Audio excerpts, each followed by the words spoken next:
A24 movie ആണെങ്കിൽ വേറെ ഒന്നും ആലോചിക്കാൻ നിൽക്കേണ്ട, നേരെ പോയി ടിക്കറ്റ് എടുത്തോ, സിനിമ കണ്ടു നോക്കൂ. One of the best experience ആയിരിക്കും ആ ഒരു മൂവി. അതിന്റെ ഏറ്റവും വലിയ എക്സാമ്പിൾ ആണ് A24 സിവിൽ വാർ മൂവി. എങ്ങനെ ഉണ്ടായെന്ന് ചോദിച്ചാൽ ഒരു കിട്ടില മൂവി. കിട്ടിലെന്നൊക്കെ പറഞ്ഞാൽ വേറെ ലെവൽ മൂവി ആയിരുന്നു. ഞാൻ ഒട്ടും പ്രതീക്ഷിച്ചില്ല ഇമാതിരി ലെവലായിരിക്കും ആ ഒരു മൂവി എന്നുള്ളത്. കാരണം ആ ഒരു മൂവിയുടെ സ്റ്റോറി ആയാലും മൂവിയുടെ മേക്കിംഗ് ആയാലും തിയേറ്റർ എക്സ്പീരിയൻസ് ആയാലും എല്ലാം വേറെ ലെവലായിരുന്നു. ഞാൻ കണ്ടത് IMAX-ലാണ്. സോ അതുകൊണ്ട് തന്നെ ആ ഒരു പിക്ചർ ക്വാളിറ്റി, ആ ഒരു സൗണ്ട്, ആ ഒരു വിഷ്വൽ, ആ ഒരു തിയേറ്റർ എക്സ്പീരിയൻസ് എല്ലാം ടോപ്പ് എന്നൊക്കെ പറഞ്ഞാൽ ടോപ്പ് ലെവലായിരുന്നു. എനിക്കൊന്ന് ഓപ്പൺഹൈമറിന് ശേഷം ആ ഒരു സൗണ്ട് ക്വാളിറ്റി വെച്ച് നമ്മളെ പിടിച്ചിരുത്തി ആ ഒരു ത്രില്ലിംഗ് മൂവ്മെന്റും അല്ലെങ്കിൽ ആ ഒരു എൻവയോൺമെന്റുമായിട്ടൊക്കെ ഭയങ്കര കണക്ട് ചെയ്യാൻ പറ്റിയ ഒരു മൂവിയാണ് സിവിൽ വാർ എന്നുള്ളത്. ഈ ഒരു മൂവിയുടെ തീം എന്ന് പറയുന്നത് അമേരിക്കയിൽ പെട്ടെന്ന് ബ്രേക്ക് ആവുന്ന ഒരു സിവിൽ വാർ. ആ ഒരു സിവിൽ വാറിന്റെ അകത്ത് ട്രാപ്പായി പോകുന്ന കുറച്ച് ജേർണലിസ്റ്റ്. സോ അങ്ങനത്തെ ഒരു സിറ്റുവേഷനിൽ അവിടുത്തെ റിബൽസ് ആ ഒരു വാഷിംഗ്ടൺ DC അല്ലെങ്കിൽ ആ വൈറ്റ് ഹൗസിൽ എത്തുന്നതിന് മുമ്പ് ഈ കുറച്ച് ജേർണലിസ്റ്റിന് ആ ഒരു വൈറ്റ് ഹൗസിൽ എത്തി പ്രസിഡന്റിനെ മീറ്റ് ചെയ്യണം. സോ അങ്ങനത്തെ കുറച്ച് കാര്യങ്ങളൊക്കെ ഉണ്ട്. സോ അതിന്റെ ഇടയ്ക്ക് നടക്കുന്ന കാര്യങ്ങളും അല്ലെങ്കിൽ ആ ഒരു സിവിൽ വാറിന്റെ അകത്ത് ഇവർ ട്രാപ്പായി പോകുമ്പോൾ ഇവർ ഫേസ് ചെയ്യുന്ന സിറ്റുവേഷൻസും അല്ലെങ്കിൽ ആ ഒരു സിവിൽ വാറിൽ നിന്ന് എങ്ങനെയാണ് ഇവർ പുറത്തു വരുന്നതൊക്കെയാണ് ആ ഒരു സിനിമ സംസാരിക്കുന്നത്. സോ ആ ഒരു ജേണി ഉണ്ടല്ലോ, ഇവർ ജേർണലിസ്റ്റ് ആ ഒരു DC വരെ പോകുന്നത്, ആ ഒരു ജേണിയിലകത്ത് നടക്കുന്ന കാര്യങ്ങളും അല്ലെങ്കിൽ അവർ കാണുന്ന കാഴ്ചകളും അല്ലെങ്കിൽ ആ ഒരു സിവിൽ വാറിന്റെ അകത്ത് ഇവർ ട്രാപ്പായി പോകുമ്പോൾ ഇവർ ഫേസ് ചെയ്യുന്ന കുറെ സിറ്റുവേഷൻസ് ഉണ്ട്.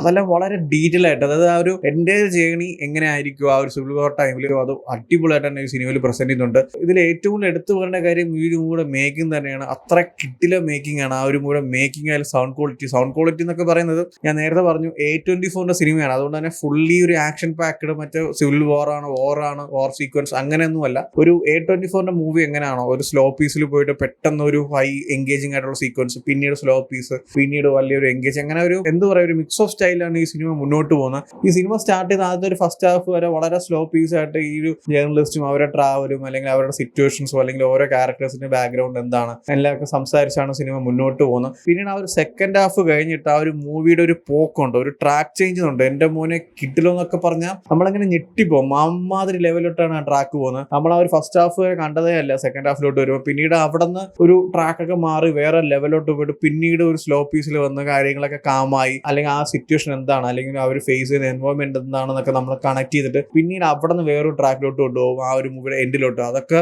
ആ ഒരു ഓരോ സീക്വൻസ് എന്റെ കൺമുമ്പിൽ നിൽപ്പുണ്ട്. കാരണം അങ്ങനത്തെ രീതിയിലാണ് അത് പ്രസന്റ് ചെയ്തിരിക്കുന്നത്. നമ്മൾ ആ ഒരു എൻവയോൺമെന്റ് ആയിട്ട് ഭയങ്കര അറ്റാച്ച് ആയി പോകും. ആ ഒരു സിവിൽ വാർ സിറ്റുവേഷനിൽ നമ്മൾ ട്രാപ്പ് ആയി പോയി എങ്ങനെ ഇരിക്കുമോ അതൊക്കെ ഭയങ്കര രീതിയിൽ നമുക്ക് കണക്ട് ചെയ്യാൻ പറ്റുന്നുണ്ട്. ഞാൻ നേരത്തെ പറഞ്ഞായിരുന്നു ഇതിൽ ഏറ്റവും എടുത്തു പറയേണ്ട കാര്യം മേക്കിങ്ങും സൗണ്ട് എഫക്ട്സ് ഒക്കെയാണെന്ന്. അതായത് പെട്ടെന്ന് ഭയങ്കര ലൗഡായിട്ടുള്ള ഒരു സിനിമ, ഫുള്ള് ഭയങ്കര ലൗഡും സൗണ്ടും, ആ ഒരു വാർ സീക്വൻസ് ഒക്കെ ആയതുകൊണ്ട് തന്നെ ഭയങ്കര ലൗഡാണ് സിനിമയിൽ വന്നു പോകുന്ന സീക്വൻസ് ഒക്കെ ഭയങ്കര ലൗഡായിട്ട് നമുക്ക് ആ ഒരു തിയേറ്റർ എക്സ്പീരിയൻസ് ഒക്കെ നമുക്ക് മൈന്യൂട്ട് ആയിട്ടുള്ള ഒരു ചെറിയൊരു സൗണ്ട് തൊട്ട് അതിലൊരു ബോംബ് ബ്ലാസ്റ്റ് ആയിരിക്കാം അല്ലെങ്കിൽ ഷൂട്ടിംഗ് ആയിരിക്കാം, എല്ലാം നമുക്ക് ഫീൽ ചെയ്യാൻ പറ്റും. ആ രീതിയിലാണ് ഈ ഒരു മൂവിയിൽ ഈ സൗണ്ട് വർക്ക് ചെയ്തിട്ടുള്ള വലിയൊരു ഇമ്പോർട്ടൻസ് തന്നെ ഉണ്ട് ഈ ഒരു മൂവിക്ക് സൗണ്ടിന് വേണ്ടിയിട്ട്. നമ്മൾ ഓപ്പൺഹൈമറിൽ എന്താണ് കണ്ട ആ ഒരു ആറ്റോമിക് ബോംബോ അല്ലെങ്കിൽ ആ ഒരു സൗണ്ട് എഫക്ട്സ് ഒക്കെ നമുക്ക് തന്ന ഒരു എക്സ്പീരിയൻസ് ഉണ്ടല്ലോ, അതേപോലത്തെ ഒരു ടച്ചാണ് ഈ ഒരു മൂവിയിൽ ഈ ഒരു സൗണ്ട് എഫക്ട്സ് ഒക്കെ നമുക്ക് തരുന്നത്. ഈ ഒരു മൂവിൽ സീക്വൻസ് ഉണ്ട് ഭയങ്കര ലൗഡ്, ഭയങ്കര ഫുൾഫിൽ ആയിട്ട് ഇങ്ങനെ നിൽക്കും. പെട്ടെന്ന് ഒരു ഫ്രാക്ഷൻ ഓഫ് സെക്കൻഡ്സിൽ സൈലന്റ് ആവും. സൈലന്റ് എന്നൊക്കെ പറഞ്ഞാൽ ഒരു എൻറ്റയർ സീക്വൻസ് ഭയങ്കര സൈലന്റ്, ഒരു പിൻ ഡ്രോപ്പ് സൈലന്റ്, ചെറിയൊരു സൗണ്ട് നമ്മളടുത്ത് കേട്ടാൽ പോലും നമുക്ക് അറിയാൻ പറ്റും. മാൻ, ആ ഒരു എക്സ്പീരിയൻസ് ഉണ്ടല്ലോ. എനിക്ക് തോന്നുന്നില്ല ഇത് നിങ്ങൾ OTT-യിലോ അല്ലെങ്കിൽ മൊബൈലും TV-യിലൊക്കെ ഇരുന്ന് കണ്ടാൽ കിട്ടുമെന്ന്. കാരണം തിയേറ്ററിൽ ഇത് കിട്ടിയ ഒരു എക്സ്പീരിയൻസ് എന്ന് പറയുന്നത് നമ്മൾ അത്രയും നേരം വരെ ഭയങ്കര ലൗഡായിട്ടൊരു സീക്വൻസ്, ആ ഒരു സിറ്റുവേഷൻ നടക്കുന്ന റിബൽസിന്റെ കുറച്ച് കാര്യങ്ങളൊക്കെ കാണിച്ചുകൊണ്ടിരിക്കും. പെട്ടെന്നുള്ള സൈലൻസ് ഉണ്ടല്ലോ, നമുക്കത് ഫീൽ ചെയ്യാൻ പറ്റും. അങ്ങനത്തെ രീതിയിലാണ് ഈ ഒരു മൂവിയിലെ സൗണ്ടും ആ വിഷ്വലൊക്കെ കണക്ട് ചെയ്തിരിക്കുന്നത്. ഭയങ്കര കിടിലമാണ്. എന്നൊക്കെ പറഞ്ഞാൽ ഇത് ഞാൻ എങ്ങനെ പറഞ്ഞ് മനസ്സിലാക്കുമെന്ന് എനിക്ക് അറിയത്തില്ല. നിങ്ങൾ ജസ്റ്റ് ഈ സിനിമ തിയേറ്ററിൽ പോയി കണ്ടുപോകുക, അപ്പോൾ നിങ്ങൾക്ക് മനസ്സിലാവും അമ്മാതിരി ലെവലായിട്ടാണ് ആ ഒരു സൗണ്ടും ആ ഒരു വിഷ്വലൊക്കെ നമുക്ക് കണക്ട് ചെയ്യുന്നത്. ഭയങ്കര കിടിലാണ് ഇതിന്റെ തിയേറ്റർ എക്സ്പീരിയൻസ് എന്ന് പറഞ്ഞാൽ. സ്റ്റോറി സിമ്പിളാണ്. ആ ഒരു സിവിൽ വാർ സമയത്ത് സ്ട്രാപ്പ് ആയി പോകുന്ന കുറച്ച് ജേർണലിസ്റ്റ്, പിന്നീട് അവർ ഫേസ് ചെയ്യുന്ന സിറ്റുവേഷൻസ്, അവരെങ്ങനെയാണ് പുറത്തു വരുന്നത് ഒക്കെ സിമ്പിളാണ്, ഓക്കെ. പക്ഷെ അതിന്റെ ഒരു മേക്കിംഗ് ക്വാളിറ്റി ഉണ്ടല്ലോ, ഒരു രക്ഷയില്ല എന്ന് പറഞ്ഞാൽ ഒരു രക്ഷയില്ല. ഞാൻ റീസെന്റ് കണ്ടതിൽ വെച്ച് ഞാൻ ഇങ്ങനെ സിനിമ കണ്ട് പുറത്തിറങ്ങിയപ്പോൾ ഐ എം സോ ഹാപ്പി. കാരണം അത്രമാത്രം ഒരു കിടിലൻ തിയേറ്റർ എക്സ്പീരിയൻസ് മൂവിയാണ്. നമ്മളൊരു ആക്ഷൻ മൂവി അല്ലെങ്കിൽ ഒരു ഭയങ്കര വൈബായിട്ടുള്ളപ്പം ആവേശം അല്ലെങ്കിൽ അതുപോലത്തെ ഒരു ഫുള്ളി ആക്ഷൻ വൈബ് അങ്ങനത്തെ മൂവി ഒന്നുമല്ല. ഇങ്ങനത്തെ ഒരു ക്വാളിറ്റി ആയിട്ടുള്ള കണ്ടന്റും ഒരു കിടിലൻ മേക്കിംഗ്, ആ ഒരു തിയേറ്റർ എക്സ്പീരിയൻസ് ഒക്കെ കണ്ടിട്ട് നമ്മൾ ആ ഒരു തിയേറ്റർ എക്സ്പീരിയൻസ് ഒക്കെ കാണുമ്പോൾ നമുക്ക് കിട്ടുന്ന ഒരു വൈബും ഒരു ഫീൽ ഉണ്ടല്ലോ. കാരണം അമ്മാതിരി ലെവലായിട്ടാണ് ഈ ഒരു മൂവിയിലെ ഓരോ സീക്വൻസും, ഈച്ച് ആൻഡ് എവറി സീക്വൻസ് ഒരു മൈന്യൂട്ട് ആയാൽ പോലും അത്ര കിടിലോട്ടാണ് മേക്ക് ചെയ്ത് വെച്ചിരിക്കുന്നത്. ആൻഡ് ഇതിന്റെ ഒരു സിനിമാറ്റോഗ്രാഫി എന്ന് പറഞ്ഞാൽ ഏത് ക്യാമറ ആണെന്ന് എനിക്ക് അറിയത്തില്ല, നോക്കിയില്ല. പക്ഷെ കിടിലം ഷോട്ട്സ്, ഓരോ ഫ്രെയിമും, ചില ക്ലോസപ്പ് ഷോട്ടൊക്കെ നോക്കണം. അതിന്റെ പുനോ കിടിലോ എന്ന് പറഞ്ഞാൽ ചില ക്യാരക്ടേഴ്സ് ഒക്കെ ഇങ്ങനെ തറയിൽ കിടക്കും, പുലികളൊക്കെ, അതിന്റെ കുറെ സീക്വൻസ് ഒക്കെ ഉണ്ട്.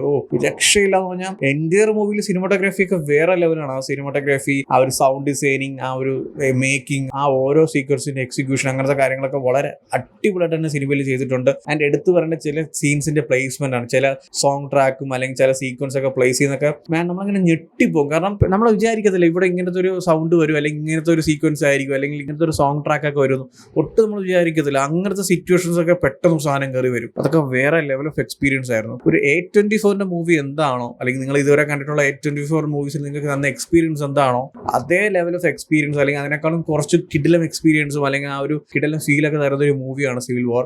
ഒരിക്കലും സിവിൽ വാർ ആണ് വാർ മൂവിയാണ് മറ്റേ തുടക്കം തൊട്ട് അവസാനം വരെ ഫുള്ളി വാർ സീക്വൻസ് അങ്ങനെയൊന്നുമല്ല. പല ഫേസിലാണ് ഈ ഒരു മൂവി നിങ്ങളെ കൊണ്ടുപോകുന്നത്. സ്റ്റാർട്ടിങ് സ്ലോ പീസ് ആയിട്ട് പിന്നീട് ട്രാക്ക് ചേഞ്ച് ചെയ്യും, പിന്നെ ആ ഒരു എൻഡ് വരെ, പിന്നെ നിങ്ങൾ കാണുന്ന ഓരോ കാര്യങ്ങളും നിങ്ങൾ ആ ഒരു സിവിൽ വാറിന്റെ സിറ്റുവേഷനിൽ അകപ്പെട്ടു എങ്ങനെ ഇരിക്കും ആ രീതിയിൽ, അല്ലെങ്കിൽ നിങ്ങളൊരു പോയിന്റ് ഓഫ് വ്യൂവിലായിരിക്കും ആ സിനിമ മുന്നോട്ട് കൊണ്ടുപോകുന്നത്. ആൻഡ് ഇതിനിടയ്ക്ക് തന്നെ കുറെ സീക്വൻസിനിടയ്ക്ക് കുറെ ഫോട്ടോഗ്രാഫ്സ് കാണിക്കുന്നുണ്ട്. അതായത് ഇവർ ഫോട്ടോഗ്രാഫ് ജേർണലിസ്റ്റ് ആണ്. സോ ആ ഒരു ഫോട്ടോഗ്രാഫ് കാണിക്കുന്ന സീക്വൻസ് ഒക്കെ ഒരു രക്ഷയില്ല. അങ്ങനത്തെ ഒരുപാട് കിടിലൻ സീക്വൻസ്, ഒരുപാട് കിടിലൻ ഫോട്ടോഗ്രാഫ്സ് ഒക്കെ ഈ മൂവിയിലുണ്ട്. സോ അതിന്റെ എക്സ്പീരിയൻസും കുറച്ച് അടിപൊളിയാണ്. കാരണം നമ്മൾ പെട്ടെന്ന് ഇങ്ങനെ റിയൽ ടൈമിൽ കണ്ടുകൊണ്ടിരിക്കുമ്പോൾ ഒരു ഫോട്ടോ ഒക്കെ വരും. അതിന്റെ ഒരു എക്സ്പീരിയൻസ് ഒക്കെ പറയുന്നത് വേറെ ലെവലായിരുന്നു. ആൻഡ് എടുത്തു വരേണ്ട ഈ മൂവിയിലെ ക്യാരക്ടേഴ്സിന്റെ പെർഫോമൻസ് ആണ്. ഒരുപാട് ക്യാരക്ടേഴ്സ് ഉണ്ട്, പക്ഷെ മെയിൻലി വരുന്ന ഒരു 4 ക്യാരക്ടേഴ്സ് ആണ്. അതിൽ ഒരാളെ എല്ലാവരും പറയാം, നമ്മുടെ സ്പൈഡർമാൻ 1 നായിക ക്രിസ്റ്റൻ ഡസ്റ്റ്. പുള്ളിക്കാരുടെ ഒരു പെർഫോമൻസ് ഉണ്ട്. ആ ഒരു ക്യാരക്ടർ എന്താണോ, അല്ലെങ്കിൽ ആ ഒരു ക്യാരക്ടറിന്റെ ബാക്ക്ഗ്രൗണ്ട്, അല്ലെങ്കിൽ ആ ഒരു ക്യാരക്ടറിന്റെ ലൈഫ് നടക്കുന്ന കാര്യങ്ങളൊക്കെ വളരെ സിമ്പിൾ ആയിട്ട് പെട്ടെന്ന് പറഞ്ഞു പോകുന്നുണ്ട്. പക്ഷെ അത് നമുക്ക് ഭയങ്കര കണക്ട് ചെയ്യുന്നുണ്ട്. അതില്ലെങ്കിൽ അതിന് വലിയൊരു ബാക്ക് സ്റ്റോറി വെച്ചിട്ട് അതിന് ഒരുപാട് സമയം കളയാം, അങ്ങനെയൊന്നുമില്ല. ഒരു ചെറിയൊരു സീക്വൻസിനിടയ്ക്ക് അതൊക്കെ പറഞ്ഞു പോകുന്നുണ്ടെങ്കിൽ നമുക്ക് ഭയങ്കര